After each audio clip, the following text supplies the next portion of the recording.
حضرت علیہ السلام کی قوم کی تعداد 1 لاکھ سے کچھ زیادہ تھی۔ آپ اہل نینوا کو ایک طرف تبلیغ کرتے رہے، توحید کی دعوت دیتے رہے، لیکن انہوں نے اس حق کی دعوت کو قبول نہیں کیا، دعوت کا مذاق اڑاتے رہے۔ مسلسل ان کے انکار اور کفر پر اصرار کی وجہ سے یونس علیہ السلام نے ان کے لیے عذاب الہی کی بد دعا کی اور وحی کا انتظار کیے بغیر وہاں سے روانہ ہو گئے۔ سمندر کے کنارے ایک بڑی کشتی جانے کے لیے تیار کھڑی تھی۔ آپ اس میں سوار ہو گئے۔ راستے میں طوفانی ہوا نے کشتی کو آگ لگائی اور کشتی طوفان کی وجہ سے ڈگمگانے لگی۔ جو لوگ اس میں سوار تھے انہوں نے کہا، ایسا معلوم ہوتا ہے کہ کشتی میں سوار کوئی غلام اپنے آقا سے بھاگ گیا ہے۔ جب تک اس کو کشتی سے نکال نہیں دیں گے کشتی ڈوبنے سے بچانا مشکل ہے۔ یونس علیہ السلام نے یہ سنا تو انہیں محسوس ہوا کہ اللہ تعالیٰ کو میرا نینوا سے وحی کا انتظار کیے بغیر اس طرح چلے آنا پسند نہیں آیا اور یہ میری وجہ سے کشتی طوفان کا شکار ہو گئی ہے۔ یہ سوچ کر انہوں نے کہا کہ غلام میں ہی ہوں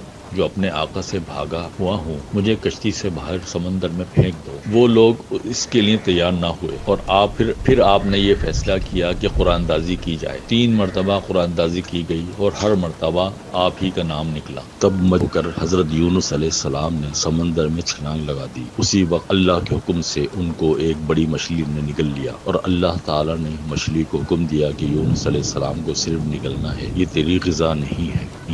یونس السلام مچھلی کے پیٹ میں ندامت کے ساتھ اپنے فعل پر اللہ تعالیٰ سے معافی مانگتے رہے اور اللہ کی تسبیح لا الہ الا انت سبحانک انی کنت من الظالمین پڑھتے رہے۔ اللہ تعالیٰ نے توبہ قبول فرمائی اور مچھلی کو حکم دیا کہ آپ کو ساحل پر اگل دے۔ کئی دن مچھلی کے پیٹ میں رہنے کی وجہ سے آپ کی حالت خراب ہو گئی تھی۔ اللہ تعالیٰ نے کنارے پر کدو کی بیل اگا دی جسے کھا کر آپ دوبارہ صحت مند ہو گئے۔ دوسری طرف یہ ہوا کہ یونس علیہ السلام کے نینوا سے جانے کے بعد ان کی قوم نے جب عذاب کے کچھ آثار دیکھے اور یونس علیہ السلام کو نہ پایا تو وہ بہت ڈرے اور یونس علیہ السلام کو تلاش کرنے کی کوشش کی، لیکن جب یونس علیہ السلام نہیں ملے تو وہ سب ایک میدان میں جمع ہو گئے اور اللہ سے توبہ استغفار کرنے لگے۔ اللہ نے ان کی توبہ قبول فرمائی اور ان کو دولت ایمان سے نوازا اور عذاب ان سے دور کر دیا۔ بہرحال تندرست ہونے کے بعد آپ اللہ کے حکم سے دوبارہ نینوا پہنچے اور قوم میں رہ کر ان کی رہنمائی فرمانے لگے۔